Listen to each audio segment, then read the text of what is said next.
Every soldier has their opinions of what effective Army leaders can and should be. But the foundation of leadership is not just defined by doctrine. Actions and experience define and showcase leadership. Good morning, everyone. My name is Specialist Reese, and welcome to the briefing. The overall classification for this brief is unclassified. I'd also like to welcome my SGL Staff Sergeant Olson. Thank you for your attendance.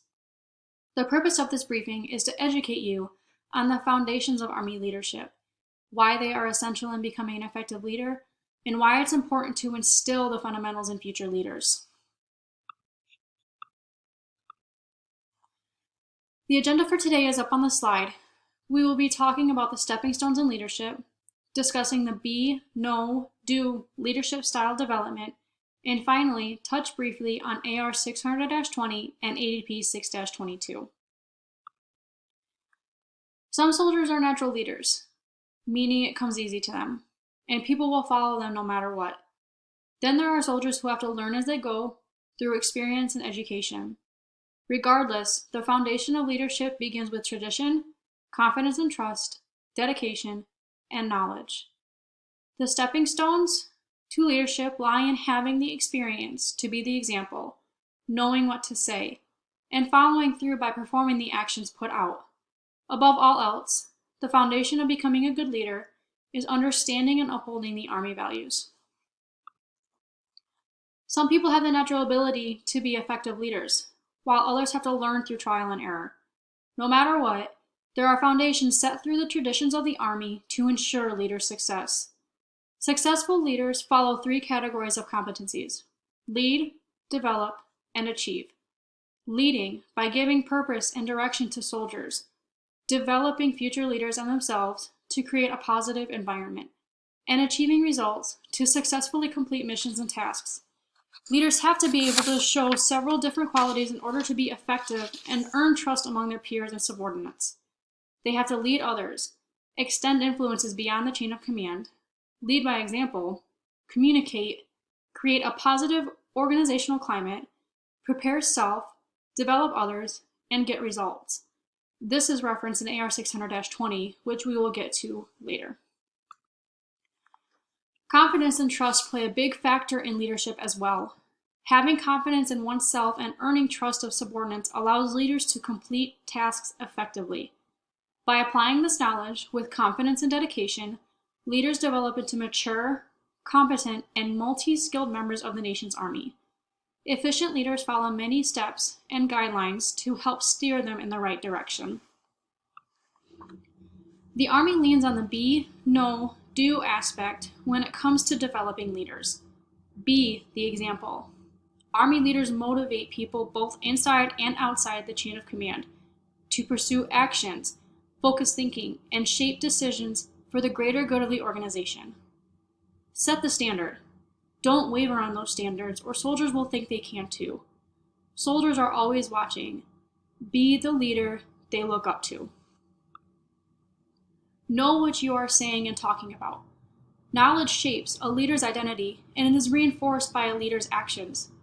Former Sergeant Major of the Army, Daniel Daly, came up with a list of the top 10 rules for advice for future Command Sergeant Majors.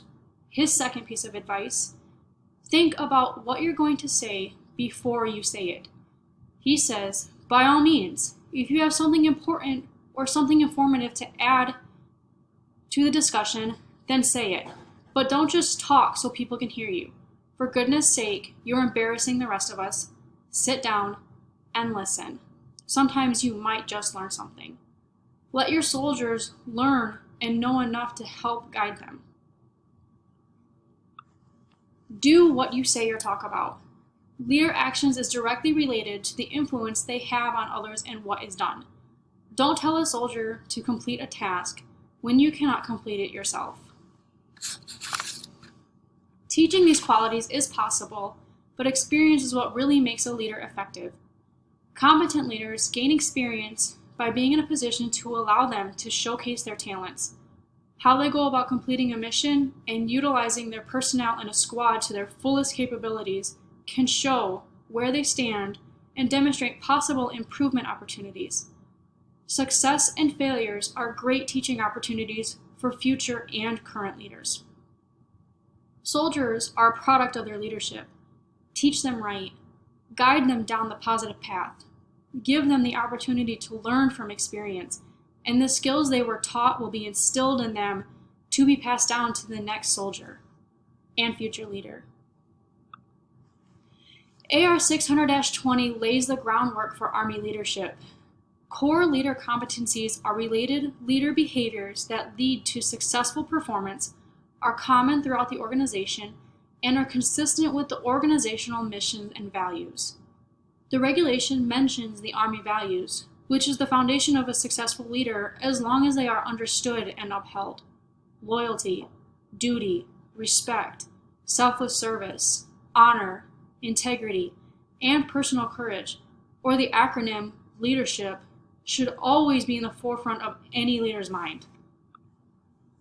According to ADP 6-22, Chapter 1, the Army values are a compass needle, always pointing toward the nation's demands of its Army. Each Army value lays the groundwork to not only an effective soldier, but a successful leader. The Army leadership and the profession publication described the Army profession and the foundations of Army leadership, outlines the echelons of leadership, and describes the attributes and core leader competencies expected of all leaders across all levels of cohorts.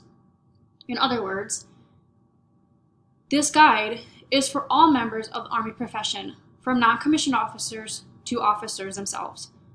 It's everyday leaders' job to make sure the next generation has the skills, confidence, and experience to be able to carry on tradition and ensure mission success. In summary, there is more to being a leader than just rank or position. Whether someone is a natural leader or has to learn to become a leader through experience, there will always be room for improvement and growing. Being a leader takes patience to learn the basics, confidence to lead others, trust in subordinates and themselves, and dedication to the overall goal. Tradition and guidelines have laid the basis for the foundations of leadership, and the Army expects standards to be met in order to complete missions successfully. The be, know, do fundamentals is a great outline to build on for future leaders. The Army values and each individual meaning should never be left out, especially when the acronym is leadership itself. Understanding what it takes to become a leader, how to be an effective leader, and why leaders are necessary is critical in any mission's overall success. Are there any questions? Again, thank you for attending this brief. This concludes my brief.